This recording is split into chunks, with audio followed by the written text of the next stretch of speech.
بسم الله الرحمن الرحيم، والصلاة والسلام على أشرف المرسلين سيدنا محمد عليه أفضل الصلاة والسلام. النهاردة هنعمل طريقة عمل الموز بالتمر واللبن. دي حاجة مفيدة تقوي الجسم للأطفال والكبار ومرضى السكر واللي عاملين كمان دايت. ماشي، ده عبارة عن يعني زي ما انت عايزة بقى، تبع أفراد أسرتك. ده نص كيلو مثلا لبن، أو كوباية ونص أو كوبايتين زي ما انت عايزة. 2 3 صوابع موز، وده حبة زبيب، وروح روح الموز، ازازة روح الموز، وايه 10 15 حباية بلح منزوع، منزوع النوى مش منزوع الدسم. منزوع النوى، معلقة 2 عسل. ولو عايز تعمليه طبعا بسكر، بديل السكر بالعسل زي ما انت عايزة طبعا، وتعملي بالطعم اللي انت عايزاه. روح موز بالفانيليا، بال بتاع ده، اللهم صل على النبي، قرفة. خلاص، بالطعم اللي انت تعوزيه وتحبيه. يلا بينا بقى ننكس الكلام ده هو مع بعضه. يعني ناخد اللبن كده اهو.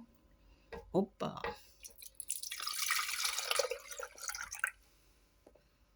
تمام. وادي يعني عودي نفسك دايما تحطي المواد السائلة الأول. خلاص، عشان تديكي الخلاط يشتغل يعني. ودي مثلا العسل اهوت،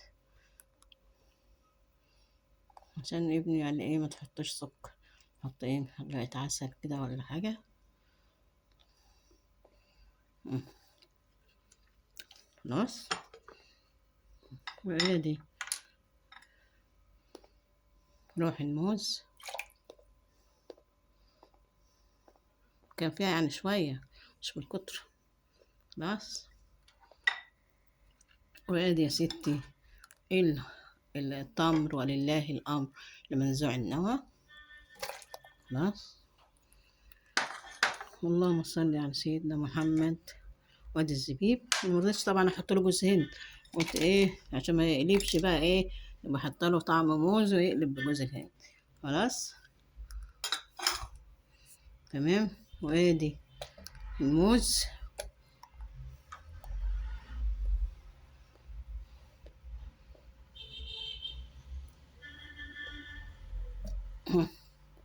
خلاويص.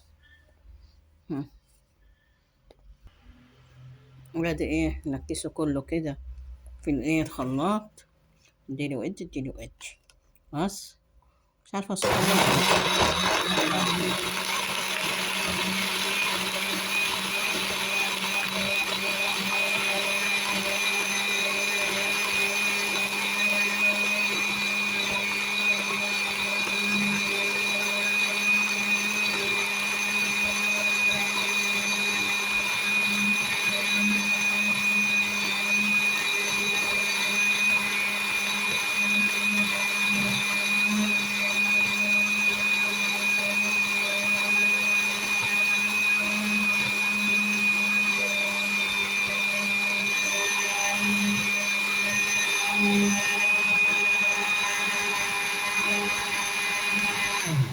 اوكي.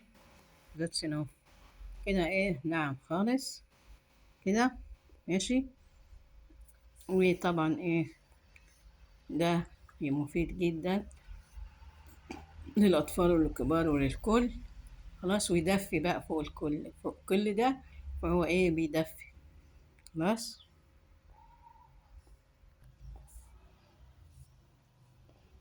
شايفين المشروب جميل ازاي؟ والله جميل، ولا محتاج سكر ولا حاجة بصراحة يعني.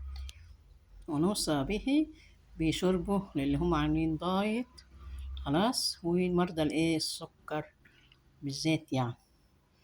خلاص، شايفين جميل ازاي؟ مع تمنياتنا لكم بالصحة ودوام العافية، ولكم منا جزيل الشكر والاحترام. إذا كنتوا يعني بتدعمونا ولا تعملوا اشتراك ولا حاجة برضو ماشي. باي باي، مع ألف سلامة.